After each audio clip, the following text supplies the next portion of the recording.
बच्चों मैं हूं डॉक्टर प्रदीप सेना केमिस्ट्री वाला। आज हम पढ़ेंगे बच्चों देखो थर्ड कोलिगेटिव प्रॉपर्टी जो है एलिवेशन इन बॉइलिंग पॉइंट।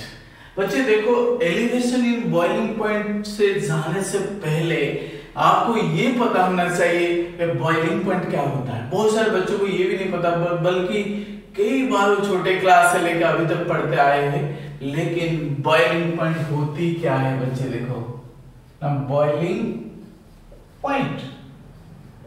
तो ये बेसिक सी बात है बच्चे देखो, बॉइलिंग पॉइंट का मतलब होता है कि जिस टेम्परेचर में कि लिक्विड बॉइल करता है, जिस टेम्परेचर में कि लिक्विड बॉइल करता है। बट यहां पर कुछ डेफिनेशन जो है, सपोज में ले लिया वाटर है, एक लिक्विड है, clear.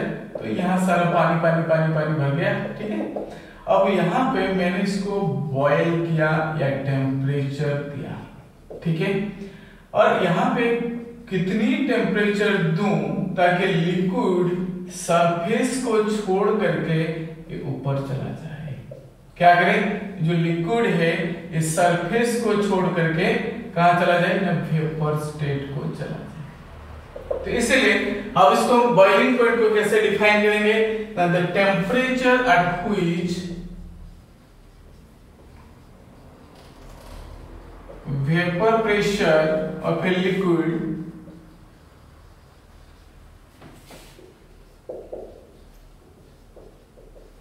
became equal to its atmospheric pressure। जब तक देखो कि ये जो लिक्विड है इसका जो वेपर प्रेशर है, अगर जब तक एटमॉस्फेरिक प्रेशर के साथ इक्वल नहीं है तब उसको बॉयल कर नहीं कह सकते। वो कहते हैं कि कितनी टेम्परेचर दे दूं तो इस लिक्विड का जो वेपर प्रेशर है वो एटमॉस्फेरिक प्रेशर के साथ इक्वल हो जाए, उसी को हम कहते हैं क्या है, बॉइलिंग पॉइंट। अब बच्चे आते हैं कि elevation in boiling point, EBP में इसको शॉर्ट में लिख दिया है, elevation in boiling point. Elevation in boiling point बच्चे देखते हैं कि हमें ये पता होता है, इट इज फाउंड देयर, कहता है the boiling point of solution is always higher than that of solvent, ठीक है नहीं। सो दिस इज बिकॉज, क्यों ऐसा होता है, this is because the surface area decreases. जब हम बच्चे को ग्राफ की बात करते हैं, ध्यान से देखो, ग्राफ बड़े इंपॉर्टेंट ग्राफ है, और मैं यहाँ पे y एक्सिस में वेपर प्रेशर को ले रहा हूं और x एक्सिस में मैं टेम्परेचर को ले रहा हूं।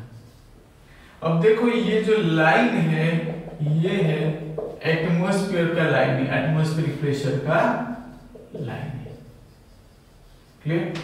अब मैं दो कर्व यहाँ पे ड्रॉ करता हूं।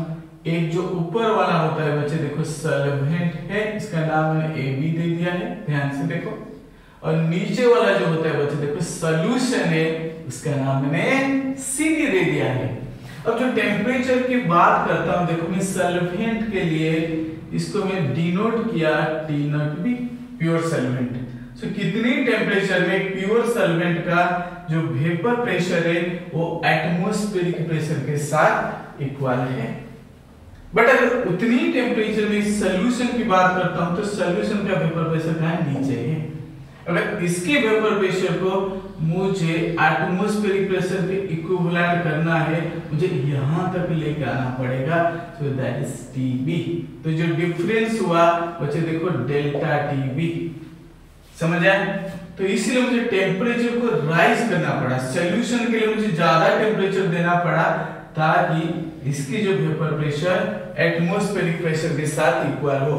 तो इसलिए मैं लिख सकता हूं जो delta TB is equal to TB minus T0। जो एलिवेशन हुआ बॉइलिंग पॉइंट का T0B से TB तक, that elevation is called elevation in boiling point।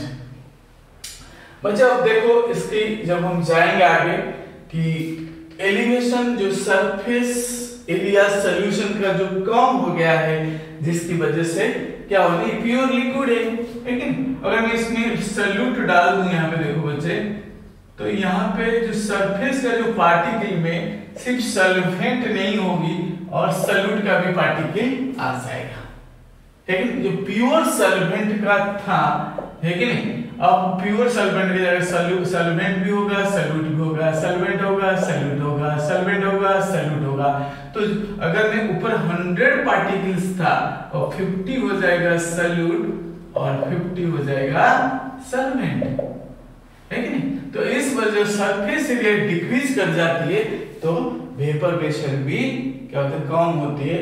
Interaction भी एक तरह से डेवलप हो जाती है सॉल्यूट और सॉल्वेंट के बीच में, दूसरे फैक्टर वर्कआउट करती है, जिसकी वजह से हमें टेम्परेचर को यहाँ से यहाँ तक इंक्रीज करना पड़ता है। क्लियर। अब बच्चा अभी देखो हम जाएंगे मैथमेटिकल एक्सप्रेशन की तरफ। इसका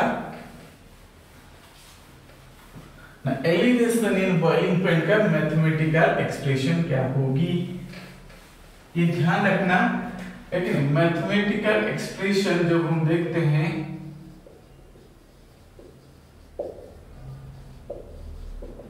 वो क्या होगा ना, delta TB is equal to KB into M.